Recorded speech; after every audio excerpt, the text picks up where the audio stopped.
17 जनवरी 1904 ईस्वी में सैयद मोहम्मद शाह के घर में जन्म वठंदड़ गुलाम मुर्तज़ा शाह सैयद जो नंढे खंड के तारीख़ के सीने ते GMS के नाले से मशहूर ऐं मारूफ़ थियो, सिंध के तारीख़ जो एक वॾो किरदार है। GM सैयद उन वक़्त के दादू ज़िले के सिंधु दरिया के कप ते एक नंढे ॻोठ सन में जन्म वरतो। 16 महीननि की नंढी उम्र में ही एक माइटानी दुश्मनी के नतीजे में पीउ के शफ़क़त ऐं प्यार के छावरे का महरूम कयो वेंदड़ एक वॾी मिल्कियत ऐं ज़मींदारी के अकेले वारिस हुअण ऐं मिल्कियत के तनाज़े में ही पीउ का महरूम थी वही ॿार जै खौफ़ ऐं नाइंसाफ़िन के साए में बालकपण गुज़ारियो ऐं जिन तलख़िन ऐं नाइंसाफ़िन में संदसि परवरिश थी, वॾो थी उन ॿार उन सभिनी तलख़िन नाइंसाफ़िन ऐं महरूमिन के पंहिंजे कमज़ोरी बणाइण बजाय उन्हनि खे पंहिंजे नाक़ाबिल शिकस्त किरदार जे ताक़त में तब्दील कयो। उनजे उन हमागीर ऐं ताक़तवर फ़ैसिला कुन किरदार जो अंदाज़ो तारीख़ जो शागिर्द उन मां लॻाए सघे थो त 1938 ईस्वी में all India Muslim league join करण खां अॻु बानी पाकिस्तान मोहम्मद अली जिन्ना उन वक़्त जे सिंध मुस्लिम लीग के सदर अब्दुल्ला हारून सां ख़्वाहिश ज़ाहिर कई हुई त कीअं भी करे GM सैयद के मुस्लिम लीग में शामिल कयो वञे। सिंध जी सियासत में GM सैयद के सरगर्म ऐं फ़ैसिला कुन किरदार जो ही वो नतीजो हुयो जो उन वक़्त जे गॾियल नंढे खंड जी सिर्फ़ सिंध असेंबली उहा वाहिद असेंबली हुई जंहिं 1944 ईस्वी में ही पाकिस्तान के हक़ में ठहराव पास करे छॾियो हो। पाकिस्तान ठहण के हवाले से सिंध की ॿिनि हवालनि खां वॾी अहमियत हुई।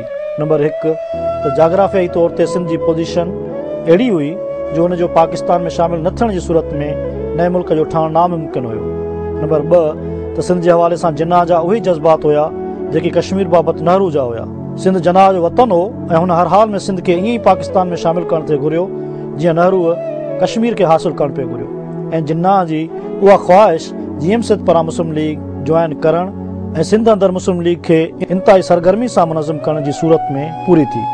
सन जे सैयद की शुरुआती ज़िंदगी जो एक मुनफरद पहलू इहो भी है तो हुन सिंध के कुछ ॿियनि वॾनि किरदारनि जहिड़ो पीर अली मोहम्मद शाह राशिदी ऐं पीर हिसामुद्दीन शाह राशिदीअ वांगुरु कंहिं भी फॉर्मल स्कूल या मदरसे में तैलीम न पिराई। ज़मीनुनि ऐं मिल्कियतुनि के तनाज़े के नतीजे में GM सैयद के पीर मोहम्मद शाह काज़मी के क़त्ल थी वञण ऐं उन मिल्कियत ते विड़ी वियल टिघी कानूनी लड़ाई ऐं उन खां भी वधीक त उन मिल्कियत के अकेले नरीने वारिस हुअण सबबि संदसि ख़ानदान के बीबिन के हमेशा GM सैयद के जान के तहफ़ुज़ जो फ़िक्र हूंदो हो। उन करे GM सैयद जी सॼी तैलीम संदसि घर ते ही थी ऐं तारीख़ जो ही भी एक इंतहाई दिलचस्प बाब है जो सिंध के हिननि वॾनि किरदारनि पारां कंहिं भी कॉलेज या यूनिवर्सिटी मां का डिग्री हासिल न करण बावजूद उहे सिंधी अंग्रेज़ी उर्दू सां गॾु अरबी ऐं फारसी ते पिण कमांड रखंदा हुआ। बाज़ार कंहिं भी स्कूल मां पढ़ण खां सवाइ उन्हनि नंढे खंड जी सियासत में इंतहाई सरगर्म किरदार अदा करण सां गॾु पाकिस्तान के क़याम लाइ फ़ैसिला कुन किरदार अदा कयो। सिंध अंदर एक खां वधीक सियासी पार्टियुनि ऐं तहरीकुनि के जन्म ॾिनो।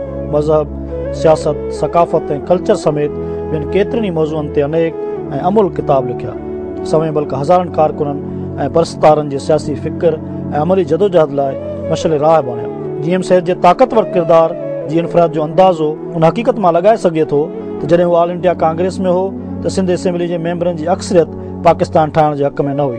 जॾहिं हुन मुस्लिम लीग में शमूलियत अख्तियार कई तो सिंध असेंबली पाकिस्तान के हक़ में ठहराव पास करण में कामयाब थी ऐं 1946 ईस्वी में जॾहिं मुस्लिम लीग की क़यादत से इख्तिलाफ़ करे उन खां अलॻि थियो ऐं पाकिस्तान वजूद में आयो तो नंढे खंड अंदर अकेली असेंबली का अॻुवाट ही पाकिस्तान के हक़ में ठहराव पास करण वारो GM सैयद पंहिंजे ख्वाब ऐं कोशिशुनि के नतीजे में जुड़ियल वतन पाकिस्तान के तारीख़ जो पहिरियों सियासी कैदी बणियो। GM सैयद पंहिंजे सियासत की शुरुआत 14 सालनि जी नंढी उम्र खां कई। 1919 ईस्वी में हू पंहिंजे तालके जे स्कूल बोर्ड जो चेयरमैन बणियो। उन खां पोइ 1929 ईस्वी में कराची ज़िले के लोकल बोर्ड जो सदर चूंडियो वियो।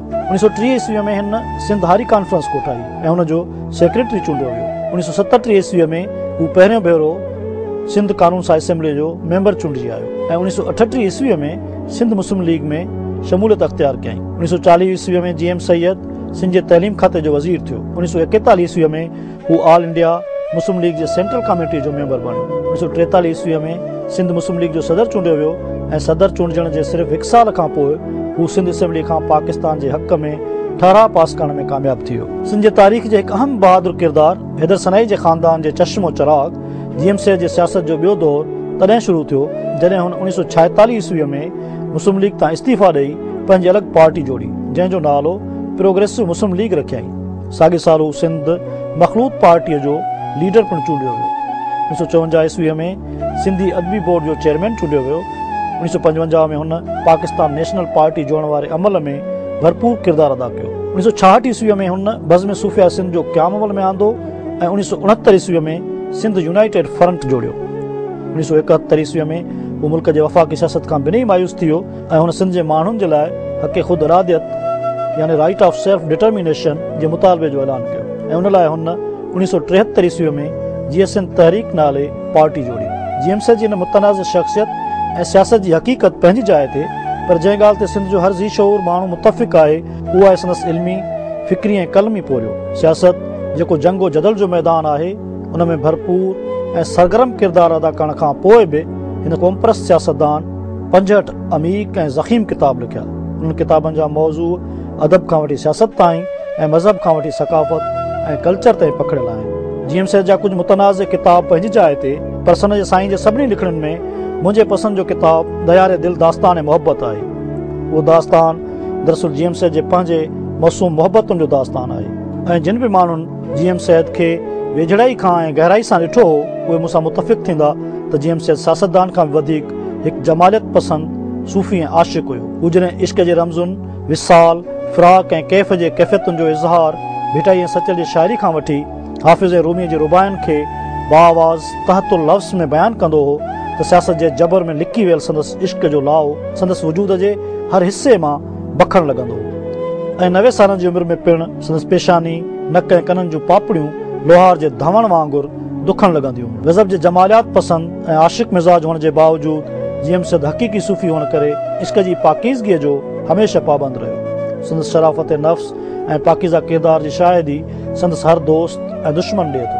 संदसि दौर जे सियासतदाननि जी अक्सरियत सिंध अंदरि जॾहिं रासपोटीन जे ख़िताब सां अॼु नवाज़ी वञे थी, उते GMC जे हिन दावा ते संदसि सख़्त खां सख़्त सियासी मुख़ालिफ़नि बि कॾहिं आंगुर न खईं आहे। राग, शाइरी ऐं मौसीक़ी सां गहरो शुगफ़्त रखंदड़ ऐं 30 सालनि खां वधीक अरसे ताईं अदम तशद्दुद जी सियासत ऐं फ़लसफ़े में यकीन रखंदड़ हिन सूफ़ी मंश, जमालियात पसंदि ऐं सिंध जे आशिक़ सियासतदान खे जेलनि में क़ैद करणु नज़रबंदी वारी हालत में हुन 5 अप्रैल 1995 ईस्वीअ ते जिन्ना हॉस्पिटल कराचीअ में दम धणी हवाले कयो। 30 सालनि जे ड्रिगिन जेल यात्राउनि ऐं नज़रबंदियुनि ऐं उन नज़रबंदीअ दौरान ई फ़ौत थी वञण सबबि एमनेस्टी इंटरनेशनल पारां खेसि ज़मीर जे कैदीअ जे एज़ाज़ सां नवाज़ियो वियो।